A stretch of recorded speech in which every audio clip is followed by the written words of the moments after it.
G'day ladies and gentlemen, my name's Isaac Butterfield and this is a serious video. I am pissed off, I am filthy, I am very, very angry about everything in this video. And I think once you watch it, you will be too. Because in this video we're talking about something that affects so many people. We're talking about cancer. And we're talking about someone who treats cancer being treated like a common criminal. And I think this is disgusting. I think it needs to be absolutely reverted immediately. And I guarantee you that after you see this, you'll think the same. But first, we do have a sponsor, Established Titles, ladies and gentlemen. If you didn't know, people have been calling me Lord Isaac Butterfield. And I tell you why, it's because I am a Lord. See? Lord Isaac Butterfield. The great people at Established Titles have decreed me Lord Isaac Butterfield, and you can be a lord or a lady too. All you have to do is jump onto Established Titles website, buy a square foot of land in Scotland, and then, because of the old Scottish customs, you are then a lord. I'm a lord, you should be a lord too. When you grab yourself a title pack, it comes with a unique plot number, so you can see exactly where your plot of land is, and it gives you a unique number. Who knows, we could be neighbours. Hello there. They also do some amazing charity work. They plant a tree for every single order they receive, and they have amazing charity partners like One Tree Planted and Trees for the Future. It's a magnificent last minute gift idea or a great gift for yourself. And let me tell you that, I bought about 4 of them and now I'm the biggest lord getting round. And Established Titles is running a massive sale right now, and if you use the code Lord Isaac, you will also get 10% off. Head to establishedtitles.com/Lord Isaac and support those who support this channel. Now, back to the serious video. 60 Minutes and a current affair based here in Australia, 2 news programs, quote unquote, have been going after a man who saves children from brain cancer, children and adults. This is about Charlie Teo. Now, this man you may have heard of, or maybe if you're not from Australia, maybe you haven't heard of. But what he does is he does the riskiest surgeries. The surgeries when you are told that your child is going to die, he is the one that tries to save their life. You should know this man's name. He is a fucking hero. Critics have branded the ACA, a current affair, interview, a hack job, and a witch hunt, claiming it unfairly painted Dr. Teo as an immoral, money-hungry physician whose successes are overshadowed by his failures. Teo has been accused of selling false hope, charging exorbitant amounts of money for ultimately futile operations, and exploiting desperate patients. I can absolutely call bullshit on all of that. For most of us, cancer has affected someone in our families, or at least someone that we know quite well. It's obviously a debilitating and horrible illness, and it really does affect people, not just the people that it directly affects, but it indirectly affects people for the rest of their lives. It is a fucking horrible disease. And I think of all the cancers, brain cancer must be the most feared. I personally know I think 2 people who have passed away from brain cancer and about 3 others who currently have a form of brain cancer. One of Dr. Teo's patients was just on my podcast, Matt Williams, OAM. He has a brain tumor that is sort of dormant in his brain. But if they go to operate on it, it could fix him, it could give him a long life, or he could die immediately. These are the options given to patients by Charlie Teo. Now with Matt's tumor, the doctors have told him that it will kill him one day. It could be in 8 days or 80 years. That is the position that he's in, and that's why he's gone that extra step to try and save his own life. Brain cancer seems to affect people seemingly out of nowhere, and the stories that we hear about the most are unfortunately with children. We often hear about young kids and we say to ourselves, how can that happen? This little baby's just come into the world and now they're dying. It's heartbreaking. And for the longest time, being diagnosed with a particular type of brain tumor is a death sentence for a child. Along comes Charlie Teo, who saves some children's lives. Other children pass away. They die because the tumor itself is so diffused, this is what they call it in the medical field, diffused into the brain that they can't remove it without either occasioning death or causing something horrible to happen, or they just pass away because it's just inoperable. But Charlie Teo gives them a fucking chance. He gives them a chance. He takes on the surgeries that no one else will. But recently, some patients have come out on 60 Minutes here in Australia and claimed that Charlie Teo not only botched surgeries, but he maimed their children or maimed the adults, and also that he's not an ethical man. This story was headed up by 60 Minutes and an investigation alongside the Sydney Morning Herald. This was a hit piece, and many people jumped to Charlie Teo's defence, thankfully. And the next night on A Current Affair, he was given the right of reply, but the interview itself was a hack job. It was awful, it was terrible, it was shit journalism, and they didn't even air the full interview. If you wanted to watch the full interview, you had to go to their fucking website, which no one's gonna do. And Channel 9 didn't give a fuck about this. All they were doing was double dipping on ad money. That's all they were doing. And just know this, Charlie Teo right now has been banned from doing surgeries, at least for the last year and a half he has. But you should also know, he was removing up to 10 a week. Up to 10 people could have potentially had their lives changed, and now those people dead. Dead. Dead. Dr. Teo is unable to perform high-risk procedures unless he has written approval from a second independent neurosurgeon with more than 20 years of specialist experience. Dr. Teo says he believes the restrictions are a result of a broken medical system. Quote, "It's a dysfunctional system whereby a competitor can make a vivacious," great word, Charlie, "complaint about you. You're immediately presumed to be guilty," he said. "And then you've got to prove your innocence to the very person who complained about you. How can that system work?" So someone complains about you that doesn't like you anyway, and then you've got to prove to them that you're fucking innocent. Doesn't sound very fair. All right, let's have a look at the shit job that A Current Affair did. Hello, I'm Tracy Grimshaw. Welcome to A Current Affair. Will the real Charlie Teo please stand up? Who the fuck wrote that? You should be shot into space. Australia's most famous neurosurgeon is also the most polarising.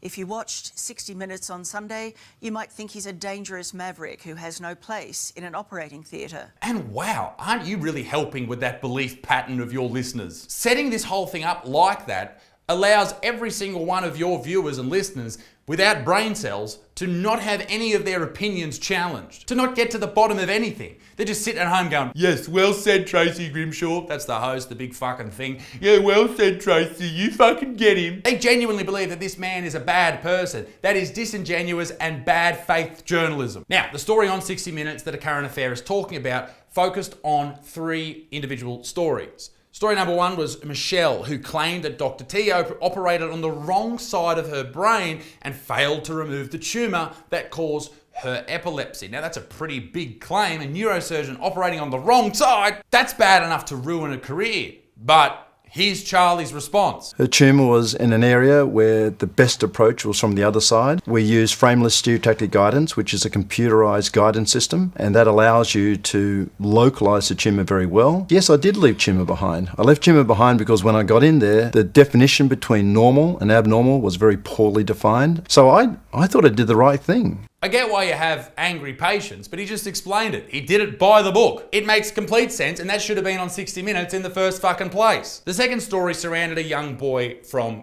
India. He was diagnosed with an inoperable diffuse, meaning it was mixed with brain matter so far so that it couldn't be removed without damaging the brain. 2 Indian doctors said it was inoperable, and Dr. Charlie Teo disagreed. And he also believes that there's more than just 2 types of tumours, the diffuse, and I forget the other name because I'm not a fucking neurosurgeon. He believes there's one that is a combination of one, that he could go in and remove the bit that can be removed, but stop at the bit that is diffused and can't be removed. Teo goes on to explain, and this was horrifying to hear, that doctors, neurosurgeons, are often wrong about what can be removed and what can't be removed. A lot of focal, operable, curable brainstem tumours are lumped into that category of diffuse inoperable. How often does that happen? If you look at the literature, 10% in one article, 40% in another article. Between 10 and 40% of the time.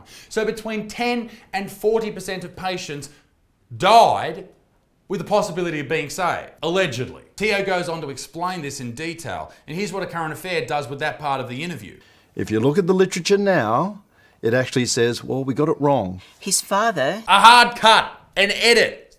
Why would you do that? This interview goes for 23 minutes. Why would you stop it there, you unprofessional fucks? Teo goes ahead with that surgery we were just talking about, and unfortunately it ends badly. Very badly, in fact, but this is cutting-edge neurosurgery. This is super risky on top of being risky because this child is being told that they will die. Not they may die, that they will die. With Michelage, I didn't get it right. And, that is, unfortunately, the nature of brainstem surgery. It only takes 1 millimetre too far and you can damage someone irreparably. I mean, Mikolaj spent the last 8 to 10 months of his life. He couldn't walk, he couldn't talk, he couldn't eat.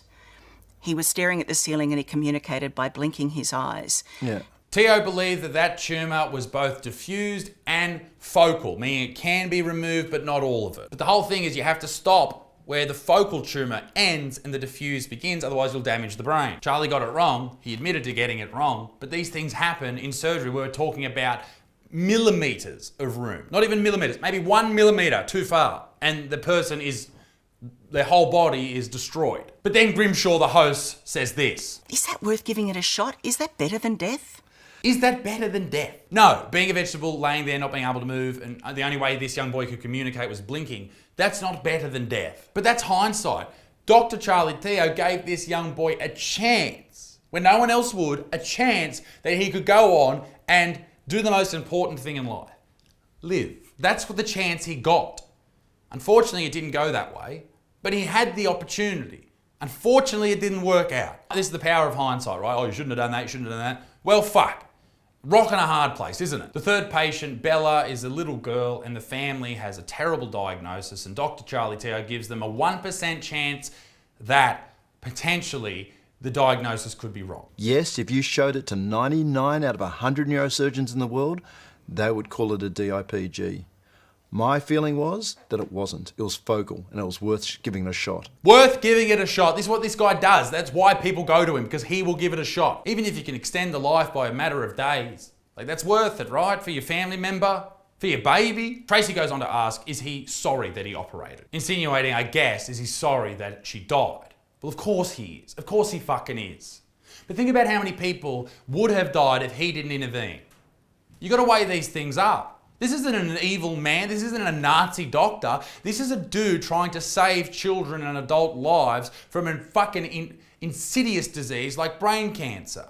He's not going in there harming people deliberately. Why is this even an argument? And if someone's trying to portray me as some money-hungry bastard who is operating and hurting children based on money, that's what I want to correct. It's not that case. I don't think anyone other than his detractors and these media people think that he's a bad person. I think anyone in the regular community, let me know in the comment section, they think he's a fucking hero. I keep pictures of my patients on my phone to remind me every day of how I've got to do it better, how I've got to find a cure for cancer. So when someone says to me or accuses me of disregard for life, disregard for quality of life, treating my patients as if there's some sort of bank where I can get money out of them, that I find abhorrent and disgusting. Does that sound like a person who wants to hurt people? No. Okay, I've heard everything you've just said, except the Bella Howards and the Mikolaj Barmans of this world are not lab rats. They're not an experiment. They're lives. They're not a learning exercise or a training exercise. They're dying, Tracy. They're dying. Are you fucking deaf? Unless someone does something right now, they will be dead by the end of the year. Maybe even sooner. That's the reality of this situation. There is one man standing in between them and the Grim Reaper, giving them an option, giving them a chance. It's not a very good chance, but it's a chance. And I think when you're faced with certain death, a lot of people would take that chance. But you don't work in the public system, and your patients very often have to crowdfund to pay for surgery that costs $80 or $100 or $150,000. It's a lot of money. If you're not in it for the money, why not be in the public system? He doesn't work for free. Is that a surprise? Dr. Charlie Teo doesn't work for free. Who would have thought he wouldn't work for free? He goes on to say that he doesn't work in the public hospital sector in Australia because he can't choose his own team, his own nurses, his own anaesthetists. He can't choose them. So he'd rather work in the private sector where he can have the best of the best. This is like going into war. They're going to war against this brain tumor, right? They need the best soldiers in there. It's like you don't send a regular fucking outfit of fucking shitty soldiers. You send in the SAS, and the SAS costs money. This isn't a problem caused by Charlie Teo. It's a problem caused by the public hospital sector. If I was a patient, I'd want my surgeon to be relaxed. Fucking look at this. Look at this ad that pops up about the next part of the story. Show me the money.